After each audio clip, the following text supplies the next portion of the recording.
is quite simple, is that it's in a by-election there's no caretaker period, and that's encased in law, so that's why I never presented on that vote. Well, I've got the points that you're making. Basically, you're basically all making the same point about Councillor Tully should stand down, is what you're saying. Correct. And that there should be a caretaker, not Councillor Tully in that role, or Councillor Antonelli. Yeah. Yes. Correct? Yes. Yes. That's what, and because of an unfair advantage, and like Mr. Robinson said, as a respect to the community. Is am I on the money there? That's it in a nutshell. All right, okay. Because we're not the Australian, we don't have 5,000 words to write here. I've got to try and condense this, so not everything you've said is going to get in there, but as long as I've got the actual statement. You could condense it to they're screwing the community. I have a very quick question for all the candidates. That's what they're doing. They're not respecting the community, they're screwing the community. This is Paul staying in there, is that what you're saying? this is Brett, he's a candidate. They need to respect the community. Well, you probably have to stick to the points that are made. I mean, that's enough. Brett, Joel, I'd like to add that we're not the candidates are not making any allegations against any people. We're all concerned about, as has been stated, and we're not disparaging or making any disparaging remarks about Mr. Tully or Mr. Antonelli. All we're trying to do is giving the people, the people of the city, the right to democratic process. Okay. Very good. Mr. Ricks, you want to say something? Yeah, look, I think they've just been, you know, there's a lot of concern in the community about the council. You know, they've been pissing each other's pockets for so long. There's a lot of bullshit going on, and Nothing hard to print this. They just want to over and done with. Yeah, you know, it's a bit difficult when they're going around and doing what they're doing with a lot of media control and using the council resources. Just step down. Yeah. Okay. Well, that's the last point you made. One question for the candidates.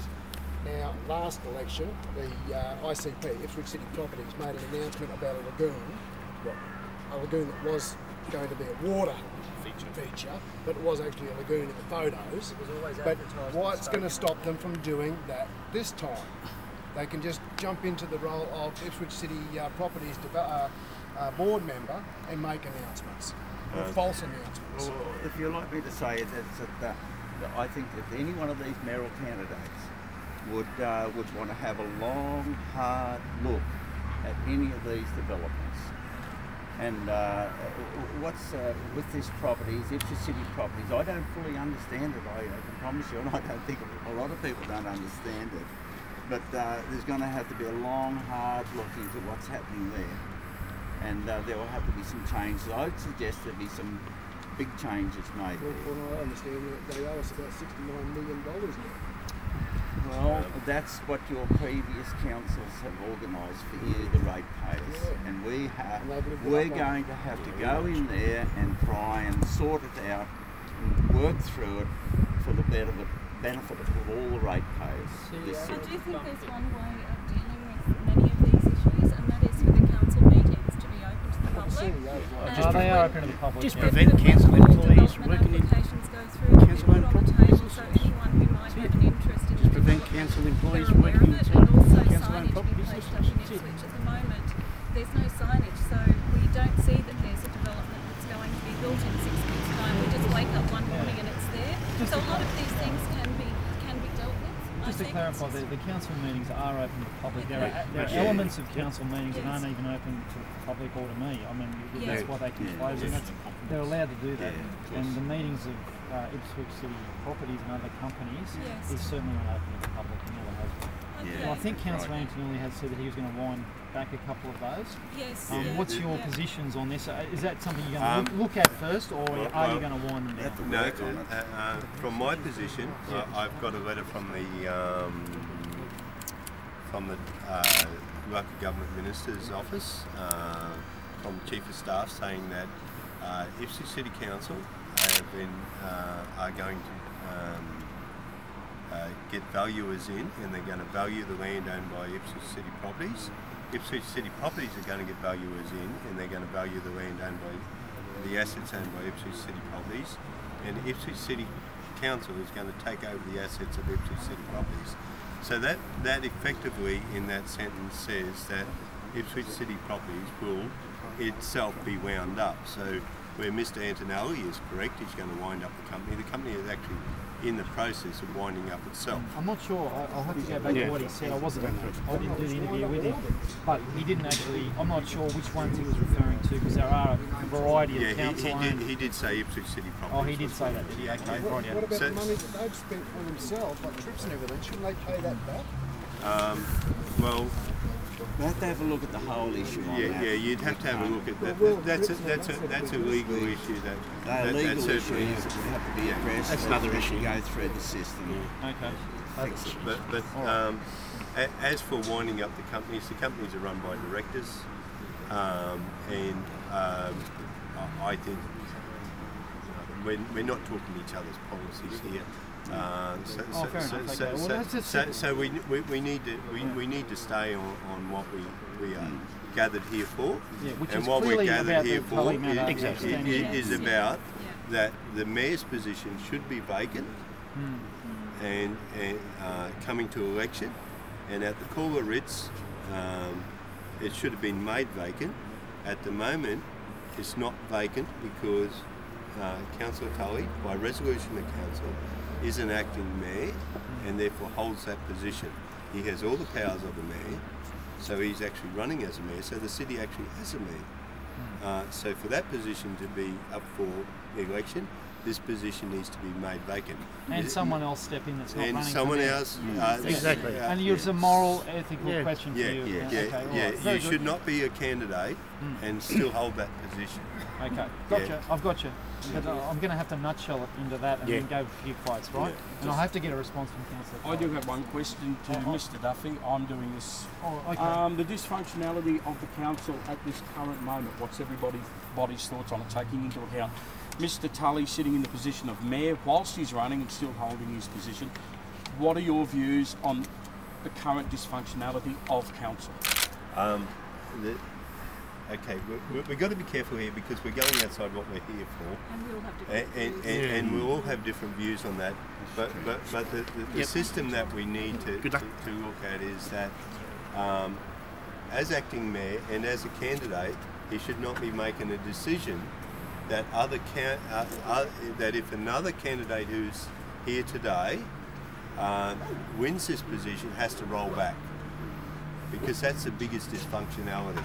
Because if they make $1 million decision that another mayor who is represented by the people to represent their ideas and to bring forward the ideas of the people to the community, then they will have to wind back these decisions made in this election period, and that needs to be made a point of. And that decision should never be made in this period. There should never be a decision made. Well, I'm sorry, I was going to say, I mean, chances are Councillor Tully is going to respond by saying there is no legal requirement to go into caretaker mode. He's not doing anything illegal. You know, really, it's a bit odd to ask for caretaker mode when it's just one individual. This isn't even the entire council that is up for election. However, again, it needs to be remembered that this is a special election. We also don't know in terms of decisions whether the previous mayor tipped the balance in terms of decisions. So whilst it's easy to say it won't have any major impact, you know, just this new one individual being elected to council, we actually don't know that. It may have a monumental impact in that the new mayor, and it may be any one of us, may get elected and we may not want this building sold, or we may want the tender process to be very transparent, and we might want all sorts of things. And because the new mayor may actually have I don't like that expression, balance of power, but in a certain sense that vote of this new mayor may actually change the whole nature of the council. We need to go into caretaker mode, and we need to do it now. But Patricia, he's already making big promises, like look at the Lions Football League. He's promising 10,000, 15,000 people stadiums. He's promising training facilities. He's promising shops and everything else. The ratepayers of the city as mayor. Yeah, the ratepayers of the city will be. Well, as I said, you just said, well, he shouldn't be, but he should be.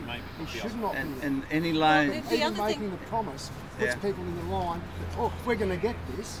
And if there's loans, if the council goes and makes loans, look, the council will be put into a financial situation for 20 years.